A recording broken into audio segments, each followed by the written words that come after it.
69টা আত্মা আমার আল্লাহ উঠিয়ে নেবে। কারো কারো গর্ভে 10টা আত্মাও দেয়, দেখেছেন 10 জন বাচ্চা হয়, কারো কারো গর্ভে 2টো 3টে বাচ্চা হয় না। তারা আল্লাহ খুশি করেছে, স্থান পেয়েছে, তারা পাস করেছে। আল্লাহর বান্দাদেরই আল্লাহর সঙ্গে ওয়াদা করেছিল, হে আমার আল্লাহ, আল্লাহ যখন প্রশ্ন করেছিলেন, হে আমার বান্দারে বলো বলো বলো, আলাস্তু বিরব্বিকুম, আমি কি তোমার প্রভু নই, আমি কি তোমার রব নই, তোমাদের রবকে? ওই সময় সবাই আওয়াজ দিয়ে বলেছিলেন আমার আল্লাহ। আল্লাহ বলেন আমাদের রব, বালা ওয়া আনা মিনাশ শাহিদিন, হে আমার আল্লাহ রে, আমরা সবাই সাক্ষী দিই আপনি হলেন আমাদের আল্লাহ। আল্লাহ বললেন তোমরা কি আমার ভুলে যাবে? না না, ভুলবো কেন? তোমরা দুনিয়াতে গেলে আমার ভুলে যাবে? না না, ভুলবো কেন? ও দুনিয়ার মানুষেরা, শুনে নেন, জেনে নেন, এই পৃথিবীর জমিনে, দুনিয়ার জমিনে আমার আল্লাহ আমাদের পাঠালেন কেন জানেন? ওমা খালাকতুল জিন্না ওয়াল ইনসা ইল্লা লিয়াবুদুন। এই দুনিয়াতে আমরা এসেছি এই কারণটা শুনুন, আল্লাহর ইবাদত করার জন্য। আমার আল্লাহ পাক জিন আর ইনসানদেরকে সৃষ্টি করেছে আমার আল্লাহর ইবাদত করার জন্য। দুনিয়াতে ইবাদত করতে এসেছি। এখন এই দুনিয়ার ইবাদত খানাটা কি রকম? ভাই এখন স্কুলে পরীক্ষা হয় মিনিমাম 3 বার, হয় না? একটা ফার্স্ট টার্মিনাল হয়, একটা সেকেন্ড টার্ম হয়, আর একটা ফাইনাল এক্সাম। একটা প্রিলিমিনারি হয়, একটা টেস্ট পরীক্ষা হয়, আর একটা ফাইনাল। অন্য কোন স্কুলে হাফ ইয়ারলি পরীক্ষা, আর একটা টেস্ট পরীক্ষা, আর ফাইনাল, হয় না? এই যে সেন্টারে আমরা এসেছি, গোটা পৃথিবীটা এটা সেন্টার, এটা একটা ইউনিভার্সিটি। এখানে পরীক্ষা দিতে এসেছি। এখন কোন বই পড়তে হবে? সেই সাবজেক্টটা হলো কোরআন শরীফ, হাদিস শরীফ। মাস্টার কে? আমার রাসূলুল্লাহ। প্রফেসর হলেন আমার রাসূলুল্লাহ। তিনি এমন একজন প্রফেসর, আপনি যে সাবজেক্ট পড়বেন সেই সাবজেক্টের তিনি হলেন শ্রেষ্ঠ শিক্ষক। ম্যাথ শিখবেন রাসূলুল্লাহ পাস, আপনি ভূগোল শিখবেন, জিওগ্রাফি আমার রাসূলুল্লাহ পাস, আপনি ইতিহাস শিখবেন আমার রাসূলুল্লাহ পাস, জোরে বলবেন না? আপনি সায়েন্স শিখবেন, বিজ্ঞানী হবে আমার রাসূল পাস, আপনি ডাক্তারি শিখবেন আমার রাসূল পাস, জোরে বলবেন না? আজকে যত ডাক্তার সব ফলো করছে রাসূলুল্লাহকে, সুবহানাল্লাহ বলবেন না? যে জ্বর আসলে কি করা লাগবে, জ্বর আসলে কি করতে হবে? আগে বলতো যেন শরীর ধুইও না, শুধু মাথায় পানি ঢালো। বড় বড় জ্বালা টানিয়ে ছোট্ট ফুটো করে আর তার নিচে একটা পাতাটি ফিট করে আর সরু করে টিম টিম টিম টিম করে পানি দিয়ে যায়, এই যায়। কিন্তু কিছুদিন পরে ডাক্তাররা বললো, হ্যাঁ রে, আমরা পেয়ে গেছি তো ঔষধ। আমাদের যিনি সিনিয়র ডাক্তার হযরত মুহাম্মদ সাল্লাল্লাহু আলাইহি সাল্লাম, তিনি বলে গেছেন জ্বর আসলে গোসল করাতে হবে। আর একটু জোরে বলবেন না? ডাক্তাররা সব চেঞ্জ করে দিল, বললে ভাতটা ফেলে দে, যে জ্বর আসবে সেই গোসল করা। আমার রাসূলের থেকে শিক্ষা নিয়েছি গোটা বিশ্ব, আজও শিক্ষা নিচ্ছেন। শুধু আমরা জেনে করি, শুধু আমরা এত চালাক, আমরা জানি সব কিন্তু করি। আচ্ছা, এই চালাকি কার কাছে দেখাচ্ছেন? যে আমি নামাজ পড়ি, রোজা রাখি, তাসবিহ তাহলিল করি, জিকির ফিকির করি, এই যে চালাকি আমরা যে করছি, এটা কার দেখানো হচ্ছে? মায়ের না, আব্বা না, দাদু না, দাদি না, আমার ছেলে মেয়ে? কার দেখাচ্ছে? না গ্রামের মোড়লে, হ্যাঁ মোড়ল দেখো তুমি আমার তেল বলতেছো, আমি নামাজ ছেড়ে দিচ্ছি। কথা বলছেন না? মোড়ল তুমি আমার বিচার ঠিকঠাক করে দিছো, 1 হাত জমি আমার বেশি করে দিছো, আমি রোজা ছেড়ে দিচ্ছি।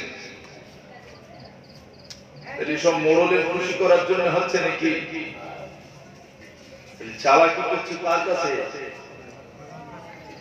আল্লাহর কাছে চালাকি করে পার পাবে কেউ, ছাড় পাবে কেউ? আল্লাহ কিয়ামতের দিন বলবেন, যা চান লুকোনোর জায়গা আছে সব লুকো, চলে যাও, লুকাও। ও ছেলেরা, জওয়ানেরা, দুনিয়ার জমিনে, পৃথিবীর জমিনে আমরা এসেছি ফাইনাল পরীক্ষা দেওয়ার জন্য, ফাইনাল এক্সাম দেওয়ার জন্য। আমার আল্লাহ পাক রূহের জগতে, আমার আল্লাহ তাআলা তিনি সেখানে প্রথম পরীক্ষা নিলেন, হাফিয়ালি পরীক্ষা নিলেন, মায়ের গর্ভে আসার পর টেস্ট পরীক্ষা নিলেন, সেখানেও পাস করে গেলাম, সেন্টারে চলে এলাম। আমরা সবাই এখানে পরীক্ষা দিতে এসেছি। আল্লাহ পাক বলেন, আল্লাযী খলাকাল মাউতা ওয়াল হায়াতা লিয়াবলুয়াকুম আইয়ুকুম আহসানু আমালা। আমার বান্দারে, আমি তোদের সৃষ্টি করেছি, তোদের মত, তোদের হায়াতকে আমি বানালাম। যাদের আমি আল্লাহ হায়াত দিয়েছি, শুনে নাও, আমার বান্দারে, মত আমি একদিন দেব, তোদের একদিন মতের স্বাদ চাখা লাগবে। কুল্লু নাফসিন যায়িকাতুল মত, প্রত্যেকের মৃত্যুর স্বাদ গ্রহণ করা লাগবে। আমার বান্দারে, তবে দুনিয়ার জমিনে 60 বছর, 70 বছর, 25 বছর, 40 বছর, 50 বছর, যে বয়সটা পেয়েছো বান্দা, শুনে নাও, আমি আল্লাহ রাব্বুল আলামিন, আল্লাহ তাআলা জানিয়ে দিলাম, তোমাদের ওই বয়সটা আমার ইবাদতে কে কত বেশি কাটিয়েছো এটা দেখা। লিয়াবলুয়াকুম আইয়ুকুম আহসানু আমালা, আমি পরীক্ষা নেব কে সবথেকে বেশি নেক আমল করেছে। বাবাজি, কোরআন ও হাদিসের আলোকে আলোচনা, আপনাদের কষ্ট হচ্ছে? বা অনেকে ভাববেন যে এই হুজুরি কে দাওয়াত করেছে? আপনাদের এলাকায় আমি এখন প্রথম, তা আমাকে চিনবেন আপনারা। জনাব শাহ শফিকুর আল্লামা আব্দুল জলিল সাহেব রাহমাতুল্লাহ আলাইহি জুতো বচা, তার অযোগ্য শিষ্য।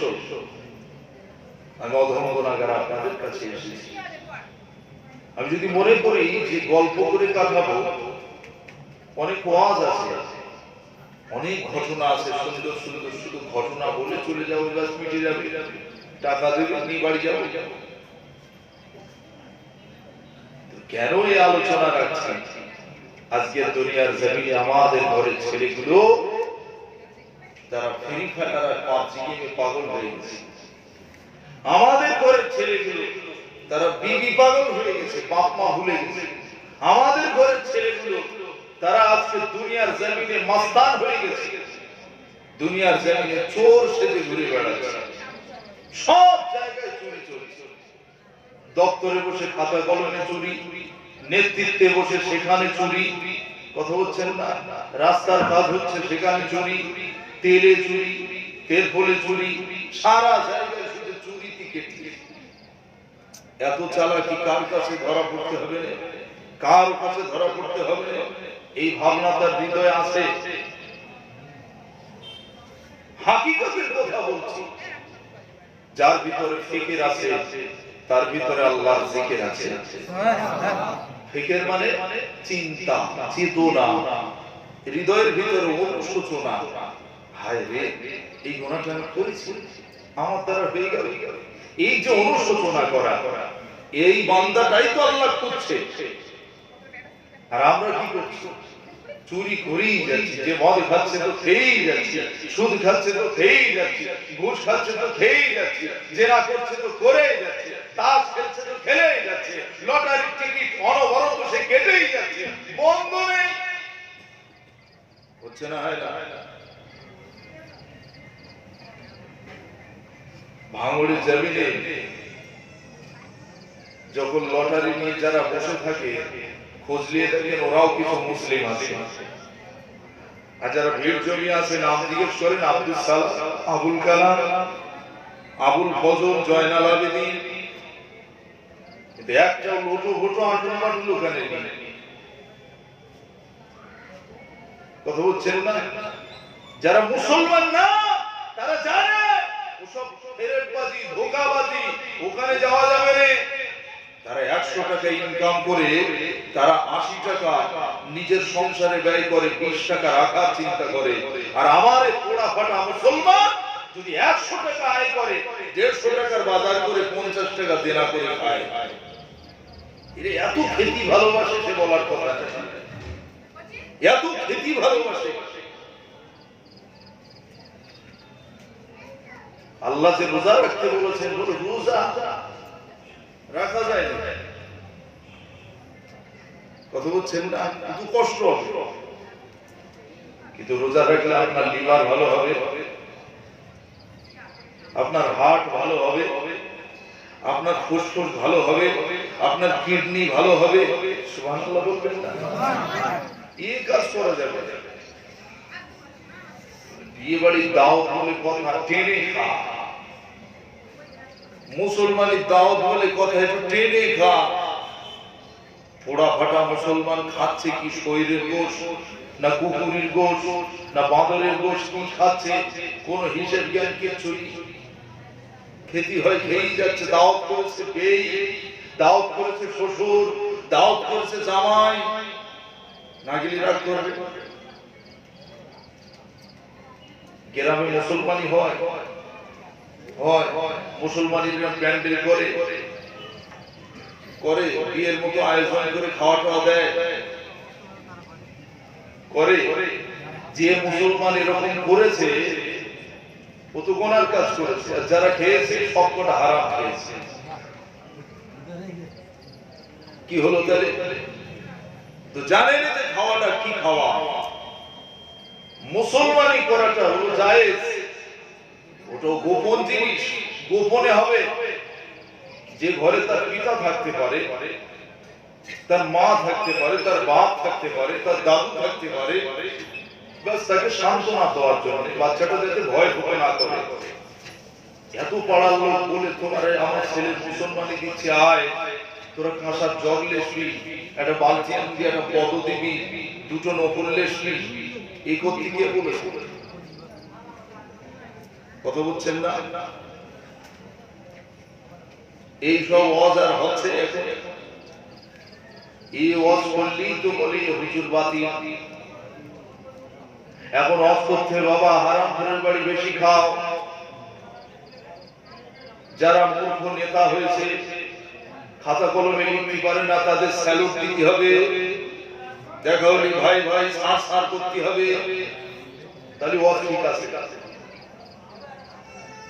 তাহলে ওয়াজ ঠিক আছে। কোরআন পড়তে লাগবে না, শুধু নেতার পিছনে ঘুরতে হবে আর বলতে হবে অমুক জিন্দাবাদ, ব্যাস আল্লাহ জান্নাত দিয়ে দেবে। পাম্পে যাবে, বাইক নিয়ে দাঁড়াবে, তেল ভরে দেবে, ব্যাস ফ্রি তেল, তো পয়সা লাগবে না। নেতা দিচ্ছে, ছুটছে কার পিছনে? ও জান্নাত লওয়ার আশায় যাচ্ছে না জাহান্নাম। ওয়াজ তো আপনার সারা জীবন শুনবেন, কিন্তু আমি হতভাগা গুনাহগার, একটু রাগঝাল করি, আপনাদের নিয়ে একটু বকাঝকা করি, আপনারা যেন রাগ করেন না। সন্তান মনে করে আপনাদের স্মরণ করিয়ে যাচ্ছি, যে কাজগুলো দরকার ছিল আমাদের সেই কাজগুলো না করে যা করার না সেটা আমরা করে যাচ্ছি বহল করিয়া। একটু ভাবি না, রুহের জগতে ছিল আল্লাহর জিকির, মারপিট ছিল না, ঝগড়া ছিল না, বোমাবাজি ছিল না, কিচ্ছু ছিল না। মারপিট ছিল না, ঝগড়া ছিল না, ছিল আল্লাহর জিকির। আর দুনিয়াতে এসে সে আল্লাহ ভুলে গেলাম। বাস এই দুনিয়ার জমিনে যে মানুষটি ঘুরে বেড়ায়, বেঁচে আছে অথচ আল্লাহর জিকির করে না, নামাজ পড়ে না, রোজা রাখে না, তাসবিহ তাহলিল করে না, আমার আল্লাহর বান্দাটা বেঁচে থেকে মরা মানুষ সেজে ঘুরে বেড়ায়। ওর দিলটা মরা, ওর অন্তরটা মরা অন্তর।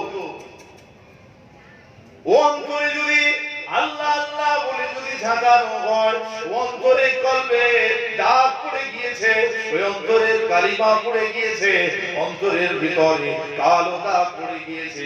ওই অন্তরে যদি বলা হয় এসো আল্লাহর পথে ফিরে এসো, এসো আল্লাহর জিকির করো, আল্লাহ ওয়ালা বনে যাও। খাজা মাইনুদ্দিন এসেছিলেন এর ফল চুরি করার জন্য আসেনি। খাজা গরিব নওয়াজ তিনি এই দুনিয়ার জমিনে ডিলারশিপ নিয়ে কেরোসিন তেল চুরি করার জন্য আসেনি। খাজা গরিব নওয়াজ হিন্দুস্তানের জমিনে এসেছিলেন আল্লাহর ইবাদত করার জন্য, আমার রাসূলের দেখার জন্য। এসো এসো আল্লাহর বান্দারা, আমার পাশে এসো, আমার কাছে এসো, আল্লাহ পেয়ে যাবে, রাসূল পেয়ে যাবে। সেই রাস্তাটা আমি মাইনুদ্দিন জানাতে এসেছি। তার ডাক ছিল, তার আহ্বান ছিল, আল্লাহ পাবে, রাসূল পাবে। আর এখন যারা ডাক দিচ্ছে বলে এদের পাশে থাকা যাবে না, আল্লাহ আল্লাহ রাসূলের দিকে যাওয়া যাবে না। এখন ইয়ং বয়স, এই বয়সে তো অনেক কিছু করতে হবে। ভাঙড়ের মেলা হবে, কত আনন্দ করতে হবে। শালি আছে, হ্যাঁ ভাবি আছে, দাও ভাবির হাত ধরে ঘুরবে, শালি দুলাবার হাত ধরে ঘুরবে, হচ্ছে না? হয় না এরকম? এদিকে ওরকম হয় না। খুব শীঘ্রই এমন সময় আসবে, আপনার পাশের বাড়ি থেকে, হাদিস শরীফের কথা বলছি, খুব শীঘ্রই এমন সময় আসবে আপনার পাশের বাড়ি দিয়ে যখন পাশের, আপনার পাশে অর্থাৎ ঘরের পাশে রাস্তা দিয়ে গান বাজনা হবে, নিজের বাড়ি আজকে নতুন বিয়ে হয়েছে সেই বউ রাস্তা থাকবে। সেদিন এসেছে, এসেছে না? ইলেকশন জিতে গেলে, ভোটে যখন জিতে একটা মিছিল করে না, মাঝে মাঝে দেখবেন বিরাট গান টান হয়, বউরা নাচে মাঝে মাঝে। কিয়ামতের আলামত হলো না হলো? হলো। খুব শীঘ্রই এমন সময় এসে যাবে, দেখবে অলিগলি সব পাকা হয়ে যাবে, ঘর বাড়ি পাকা হয়ে যাবে, মসজিদ পাকা হয়ে যাবে, মুসলমানের ঈমানটা কাঁচা হয়ে যাবে। মুসলমানের ঈমানটা কাঁচা হয়ে যাবে, মুসলমানের ঈমানটা কাঁচা হয়ে যাবে। ইউসবিহু মুমিনান ওয়া ইউমসি কাফিরান, ওয়া ইউমসি মুমিনান ওয়া ইউসবিহু কাফিরান। তারা যদি সকালবেলা ঈমানদার হয়, সন্ধ্যাবেলা কাফের হয়ে যাবে, সন্ধ্যাবেলা যদি ঈমান আনে, সকালবেলা কাফের হয়ে যাবে। সেই সময় এসেছে না? নামাজি নামাজ পড়বে, পাশের ঘরে ছেলে গান বাজনা করবে, নিষেধ করার ক্ষমতা থাকবে না। সেই দিন এসেছে না? আপনি বাপ ওযু করে এসে আপনি নামাজ পড়ছেন, ফজরের নামাজ, আর আপনার ছেলে পুলে নাতি পুতি টেলিভিশন ছেড়ে দিয়ে জোরে জোরে গান বাজনা চালিয়ে দিয়ে দিদার তারা দেখে যাচ্ছে আপনি নামাজ পড়ছেন। যদি বলে খোকা বন্ধ কর, তোমার নামাজ এখান থেকে মসজিদ যাও, উল্টো রিয়েকশন। কোচি দাঁড়িয়ে পেশাব করছে, আপনি দাদু বলছেন এই কোচি দাঁড়িয়ে পেশাব করবি, বলছে দাদু শুধু বসে নাই, এই দাঁড়িয়ে করছিস বেতাল করবি, আরো এবার তোমার গাদ দিত। আমাদের ঘরে ছেলে পুলে আজকাল এরকম হচ্ছে না? বাচ্চাগুলো পড়াশোনা করছে না মোবাইল বেশি দেখছে? এই আসলে দেখানোর অভ্যাসটা কে করেছে? ওই বাচ্চা নিজে না তার মা বাবা? তার মা বাবার ইচ্ছাটা কি? ছেলে দুনিয়া করুক, আখিরাত ভুলে যাক, ছেলে দুনিয়া করুক, আল্লাহ ভুলে যাক, ছেলে দুনিয়া করুক, কোরআন ভুলে যাক, ছেলে দুনিয়া করুক, মাদ্রাসা মসজিদ ভুলে যাক, ছেলে দুনিয়া করুক, তার মা বাপ ভুলে যাক, ছেলে দুনিয়া করুক, তার দাদা দাদি সব ভুলে যাক, ছেলে দুনিয়া করুক, কলেজ ইউনিভার্সিটি ভুলে যাক। কি চিন্তা আমরা মা বাপ, কত সুন্দর উপহার দিচ্ছি ছেলের হাতে, উনি করছে মোবাইল কিনে একেবারে কি একটা হয়ে গেছে, একেবারে টোটাল গ্রাম কিনে ফেলেছে। মোবাইল কিনে এত খুশি যে খুশিতে মনে হয় যেন ওর খুশি জিজ্ঞেস করলে বলবে আমি সব কিনে নিয়েছি। আফসোস, ও যদি কোরআন শরীফটা কিনে এনে ওরকম খুশি হতো, হয়তো আমার আল্লাহ খুশি হয়ে তার গুনাহটা মাফ করে দিত। যাবে এটা কিছু কিনেছি, তাহলে হুজুর কোরআন শরীফের দাম কত? শুধু 100 টাকায় পাওয়া যায়, 200 টাকায় পাওয়া যায়, আর আমার মোবাইলের কত দাম জানেন?